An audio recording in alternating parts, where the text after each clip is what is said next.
Impact learning centre में सभी बच्चों का स्वागत है। आज हम लोग पढ़ने वाले हैं यूज ऑफ बिगिन टू।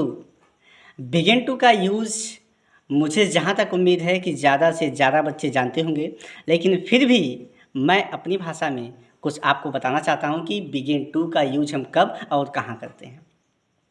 देखिए, मैं आपको बता देता हूँ कि बिगिन टू का यूज होता कहाँ है। सबसे पहले ये ज़रूरी होता है कि होता कहाँ है। ठीक है, देखिए कहाँ होता है। देखिए, जब आपको ऐसा सेंटेंस बोलना पड़े जिसके लास्ट में लगा, लगी, लगे शब्द आ जाए। फिर से सुनिए, आपको जब कोई भी हिंदी का ऐसा सेंटेंस बोलना पड़े जिसके लास्ट में लगा, लगी, लगे शब्द आ जाए। कैसे लगा, लगी, लगे शब्द आएंगे, देखो ना कैसे आएगा। जैसे मान लीजिए मैं कहूँ सॉरी कि मुझे देखकर वह रोने लगी। मुझे देखकर वह रोने लगी। मुझे देखकर वह हंसने लगी। उसे देखकर मैं हंसने लगा। उसे देखकर वह भागने लगा। तो ऐसे सेंटेंसेस को ही बनाते हैं हम बिगिन टू का यूज़ करके। किसका यूज़ करके? Begin to. मेरी बात ध्यान दीजिए, पढ़ाई से किसी भी कंडीशन में समझौता न करिए, क्योंकि इस संसार में जो भी लोग आए हैं उनको इस संसार में रहकर कुछ ऐसा करना है कि जिससे उनके परिवार का भी नाम हो और उनका जो खुद का एक हो वो छोड़ के, और परिवार के साथ साथ गांव, समाज, सबका भी आपको नाम करना है। इसलिए ये संभव है, बट कब? जब आप स्टडी करेंगे, और वो टाइम पास वाली स्टडी नहीं। टाइम पास की अगर स्टडी करेंगे तो फिर मेरे समझ से कोई मतलब ही नहीं होगा टाइम पास की स्टडी करने से। इसलिए इस चीज़ को ध्यान में रखकर पढ़ाई करेंगे। मैंने क्या बोला कि बिगिन टू का यूज हमको कहाँ करना, कैसे करना है। जैसे मान लीजिए कभी कभी ऐसा होता है कि जब मम्मी बेटे को छोड़कर, बेटी को छोड़कर बाहर चली गई होती हैं, जब वो घर में आती हैं, अंदर आती हैं घर पे, तो मम्मी को देखकर वो जो बेटा होता है तुरंत रोने लगता है।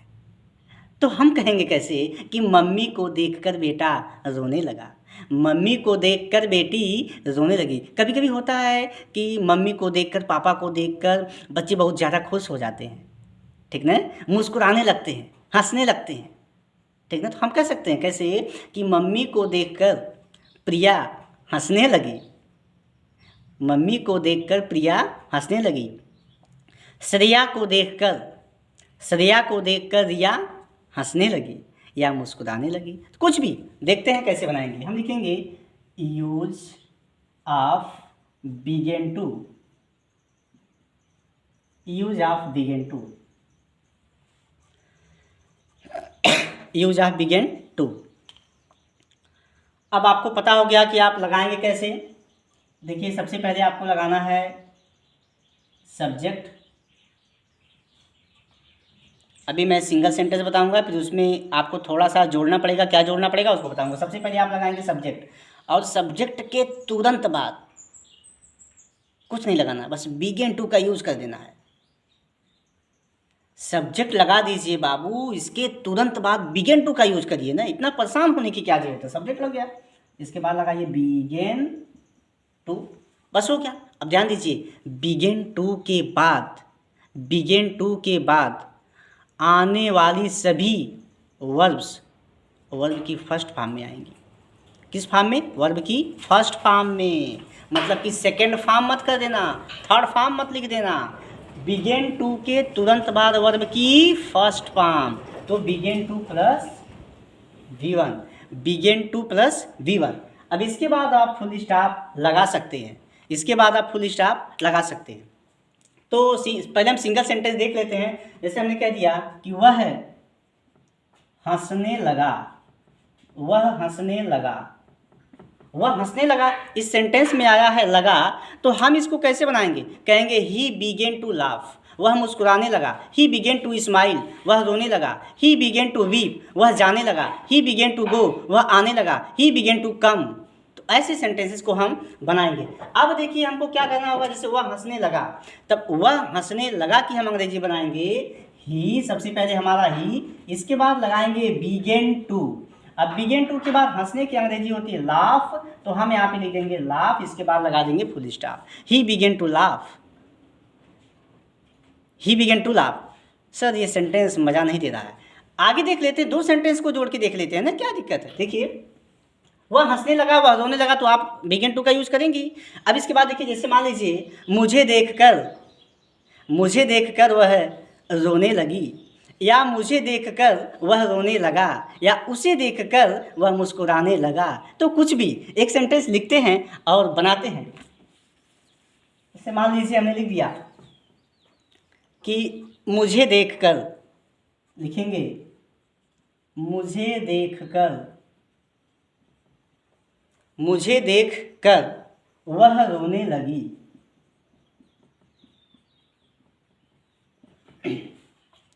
मुझे देखकर वह रोने लगी। मुझे लगता है आपको दिखाई नहीं दे रहा है शायद, यहाँ से लिखते हैं मुझे देखकर वह रोने लगी। मुझे देखकर वह रोने लगी, मुझे देखकर वह रोने लगी। अब इस सेंटेंस को हम अंग्रेजी में कैसे कन्वर्ट करेंगे, देखिए हम लिखेंगे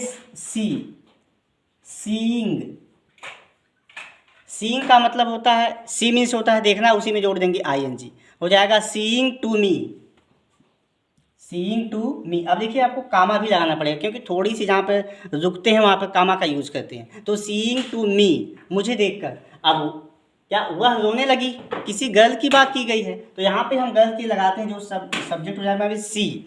तो she began to weep means होता है रोना, WEEP, she began to weep. Seeing to me, she began to weep. पापा को देखकर बेटा रोने लगा, seeing to father the child began to weep. बच्चे को देखकर, या आप कह सकते हैं भिखारी को देखकर बच्चा रोने लगा। लिखेंगे सीइंग, सी में आईएनजी जोड़ देंगे, देखकर, मिलकर, जाकर, सोकर, ऐसे शब्द आएंगे तो उसमें आईएनजी जोड़ेंगे। और सबसे पहले लिखेंगे कि सीइंग द बेगर, या सीइंग टू बेगर भी आप लिख सकते हैं। सीइंग टू बेगर, कामा लगा देंगे। इसके बाद सीइंग टू बेगर, बच्चा रोने लगा, the child began to weep. ठीक है, अब इस सेंटेंसेस को मुझे जहाँ तक लगता है आप बना लेंगे, लेकिन एक सेंटेंस और देखते हैं। उसे देखकर या उससे मिलकर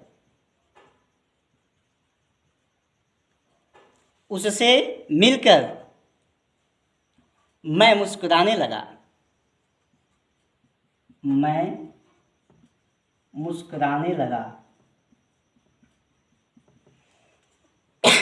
उसे देखकर मैं मुस्कुराने लगा।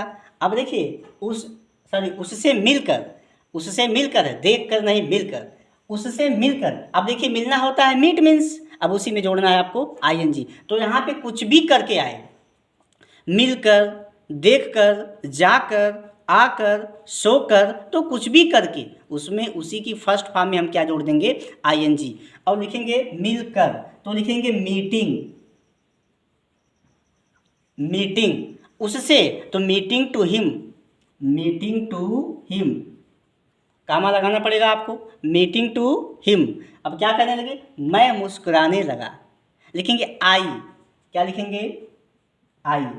बिगेन टू, देखिए यहाँ पर सब्जेक्ट चाहे कोई भी रहे, सब्जेक्ट चाहे सिंगुलर रहे, सब्जेक्ट चाहे प्लूरल रहे, सभी सब्जेक्ट के साथ आपको बिगेन टू का ही यूज करना है और किसी भी का यूज नहीं करना है। बिगेन टू के तुरंत बाद वर्ब की फर्स्ट फॉर्म ही आएगी, इसके सिवा कोई फॉर्म नहीं आएगी। सब्जेक्ट, इसके बाद बिगेन टू, ध्यान दीजिए बिगेन टू के बाद वर्ब की फर्स्ट फॉर्म का ही प्रयोग करिएगा। आई बिगेन टू। अब क्या करने लगा, मुस्कुराना होता है, स्माइल मीन्स, लिख देंगे स्माइल। तो मैं उम्मीद करता हूँ आप समझ चुके होंगे और ऐसे सेंटेंसेस को आप आराम से बना लेंगे बिना किसी कठिनाई के। तो मैं एक चीज़ आपसे कहना चाहता हूँ कि कुछ भी करिए मगर पढ़ाई से समझौता मत करिए, घर पर रह कर के पढ़ाई करिए और परिवार के साथ रहिए और अपने भी स्वस्थ रहिए और घर वालों की भी देखभाल करिए। मिलते हैं अगले वीडियो में, तब तक के लिए आप अपने परिवार के साथ खुशहाल रहिए।